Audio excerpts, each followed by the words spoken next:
Hello there. Hi, it's Psychic Cynthia here, Spiritual Psychic Cynthia Killian. And hello to you, my fellow cosmic travelers and lovers of the spiritual psychic path. Today, I want to talk with you a bit about, psychic herbalism, actually. But basil. This is a basil plant, and basil is a common culinary herb, so probably you've already heard of it. And I picked this up at my grocery store in the produce section recently, and it's being sold as a culinary herb. So basically, this rather overcrowded plant, and I do mean rather overcrowded because look at how small that pot is in there. So it's growing in a rather small pot for itself, but it doesn't have a lot of roots. But they do that on purpose so that it'll shoot up and grow the nice leaves, and then you can use all these greens for your pasta, your sauce, or whatever you're going to use it for, your pesto. And yes, basil has many culinary uses. It has all kinds of flavor in it. So you probably already know that, and it's used a lot in Italian food, and different varieties of basil are also used in Indian food and Thai food and different things like that. This is more used in the Italian, but it just tastes good. It can liven up things. But I also use it in the more of a medicinal sense, and also a magical sense, and a healing sense. Basil, just on the medicinal level, and I know we don't think about it a lot that way, but even when you cook it into your food, it can be very good for your digestion. I mean, that's assuming you don't have an allergy to the plant, and you can be allergic to any plant, so it just depends on the person. But I haven't heard of a lot of people allergic to basil, or anybody actually. So yeah, basil is one of those ones that is supposed to be good to help, that stimulate the digestive juices, for example. And I actually have a friend who eats the leaves of basil, just the leaves, okay, the raw leaves, among other plants.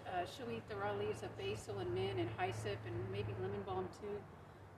She used those to help cure herself, or at least help relieve symptoms of some serious digestive, gastrointestinal issues. So I know it works for some people, I have heard, on that level. For myself, one of the things I like to do that is in the medicinal realm with basil is I like to soak it in alcohol, the fresh plant. Once I have a lot, I have to have a lot, and then I'll make a tincture. Now you can take that tincture orally, and some people do that, and I've heard some people claim that helps with fevers, like to bring them down, but I really don't know on that. I haven't personally used it for that. What I use my basil tincture for is to actually rub onto my muscles when they're sore, or just feels a little not too alive, like especially on the legs and the ankles. And I imagine it's probably a good insect repellent too. Most of the herbs, when soaked in alcohol or in oil or something, most of them have some kind of insect repellent qualities, some more than others. So that's kind of a little bit about the medicinal, but if you want to look, deeper into the energetics, basil, for me, how I experience it, I mean, it's a real zesty plant. So, just smelling it, I mean, that just wakes me up. It exhilarates me. It makes me more alert and alive. It's almost like coffee, but without all the caffeine, So there's that quality, what it brings to the mind. I feel like basil helps to clear our mind, to lift the worries, to lift our fears, is one of the reasons I have it as part of my psychic herbalism and magical garden. The flower essence, if you tincture the flowers, not necessarily the leaves. Some say that's to help improve communication between couples. I also think it, when taken as a flower essence, does, again, bring that zest for living back to life. It does clear the mind of heaviness. I feel, that's what I experience. Um, and there's a magical tradition of using basil in money spells and magical workings for money. I think that even just having it near your, well, they used to say near your cash register, but a lot of us don't use those anymore. So whatever your portal is for collecting, money, might be digital money, um, like a,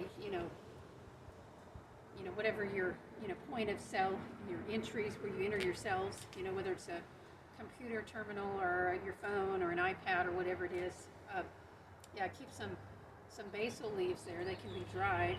I mean, you might try a whole plant, but the tradition is basil leaves, and basil is included in money baths and things like that. I personally, I don't know if all would do this, but if I was making up, say, a magical cleansing formula, dried herb mixture for a bath or a spray or anything like that, or an incense, I would include basil for cleansing. Again, because of the way it does cleanse, it does lighten and bring in a zestful energy. It brings in an energy that is also grounded and stabilizing. So, but it's very cleansing. It's very cleansing, and in fact, I would even include basil in an exorcism formula. So if you're trying to clear a space where there's been some, really yucky energies, or maybe there's been some yucky things going on, in your neighborhood or in your office or something, and you really think you need to lift that bad energy, I would include basil in that if you can. You can just take the dried herb and boil it up into a tea, and you can use that tea in your bath or as a spray. You could also scatter the herb, and I do that too. Or, if you're a gardener like me, you can mix the basil into some kind of a biodynamic compost that could be used magically for cleansing. Okay, that's getting a little bit more technical, but if you're into that, you'll know what I mean. And if you're not, don't worry about it. So there's a lot of uses for it. But one thing I wanted to hit on here, and I hope you're still with me, is that this culinary plant that I bought, I bought it for $5 at this current time, April 2023. And I have another basil. I was supposed to bring it over here. It's doesn't have as many leaves on it, right? So I bought a basil plant that I'm going to grow, which I will probably use for culinary and magical purposes. They're kind of interchangeable for me because when I cook, I'm doing magic too. So I do have another plant that's in a big pot, but it was also $5. But the thing is, I don't need all this for my culinary usage. I got a little bit of sauce in there, I might add some in. So I can make a lot of plants from this, actually. If you have a green thumb, I'm saying if you are at your grocery store, or your health food store, and you see one of these culinary plants available for sale, and it's really nice and healthy like this, because this is a very healthy plant. Now, it can't keep living in this, because remember, the container's too small, so you either got to chop it up and eat it, or dry it, or repot it. Or you can do what I'm about ready to do, and I'm going to take probably just 3 of these stems. See these nice stems? I could do more though. I could do 4 or 5 if I wanted. But to give me a head start on my basil crop for the summer, because I only have 1 plant now. Okay, that's the thing. I only have 1 plant now. It's April, and I'm going to want my fresh herbs. And I'm going to want a continuous supply, because these plants, they don't grow forever, or even if they have a long season, they go dormant for a while and then they come back.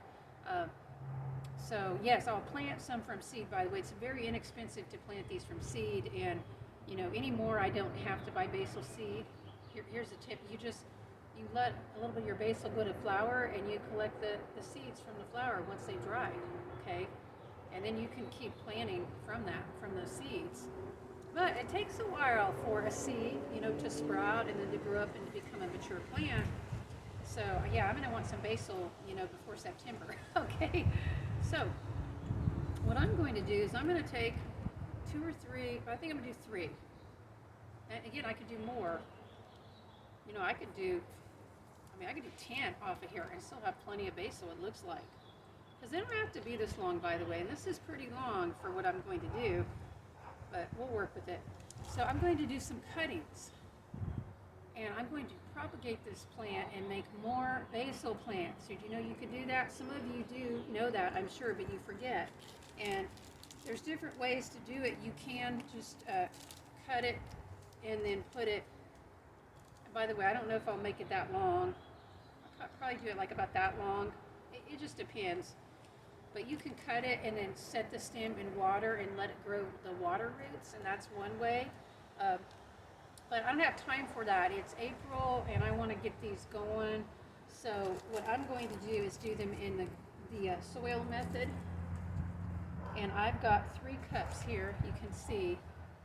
These are just reused from some flowers I planted today, actually. These are really good for it. I have all kinds of little planter and cups thing. If you don't have this, why don't you try like a plastic cup that is recycled? Because why I say that, you know, this is good because I do want this to grow some roots so it can get bigger and bushier, but I want it to do it kind of fast. And so this nice long cup is going to encourage that root growth. Unlike here, where they've got a pretty short cup, right? So it's not encouraging root growth, it's encouraging green, but I want the plant to get a little bigger and bushier. So I'm going to put it in this. And although, you know, if you have something else you want to grow it in, but I would start this in a smaller container, not big, because then otherwise it'll grow too many roots and then it won't get any leaves. So I'll start it in here, and then once it gets some good roots, I'll move it to a bigger container, assuming it survives. And the reason I'm doing 3 is because they don't usually all survive. So all I'm going to do is just cut it.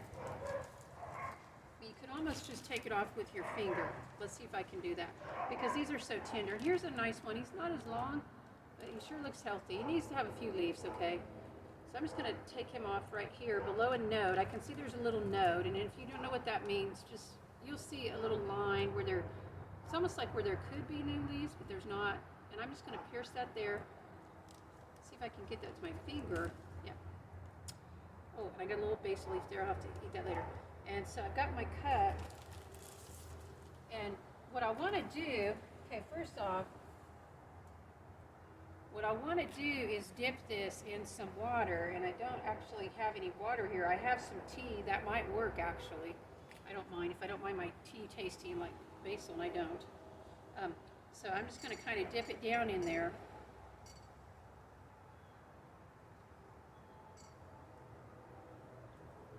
And if you wanted, you could use some root hormone treatment to get these roots growing faster. And I do have some of that, but I try to go as low chemical as possible in my garden.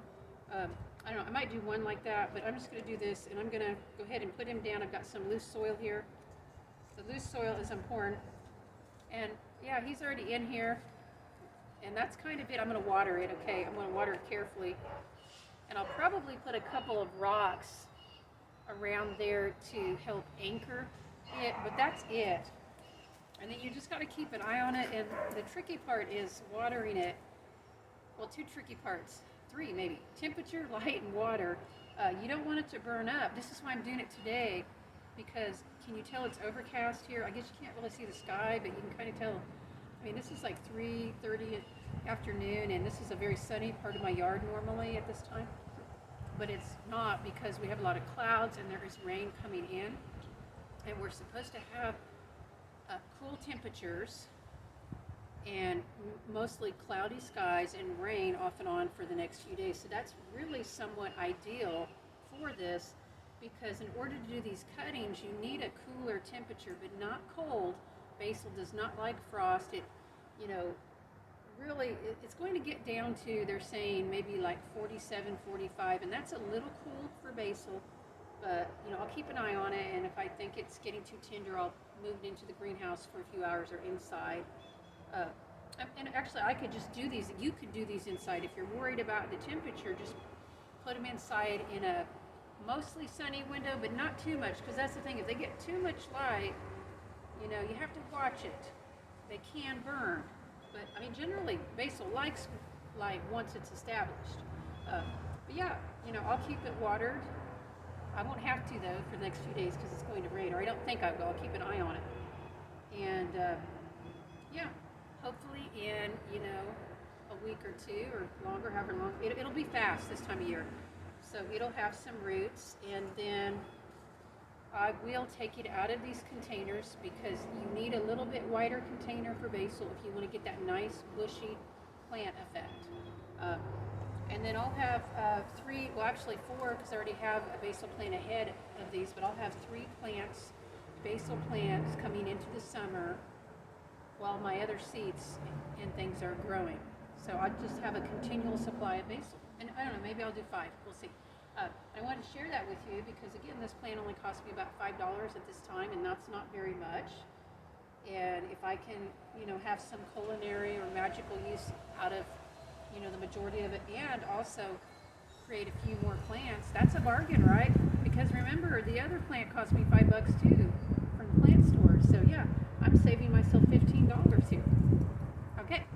Alrighty, well, I just wanted to share that with you. That's just a little tip for all you magical gardeners out there.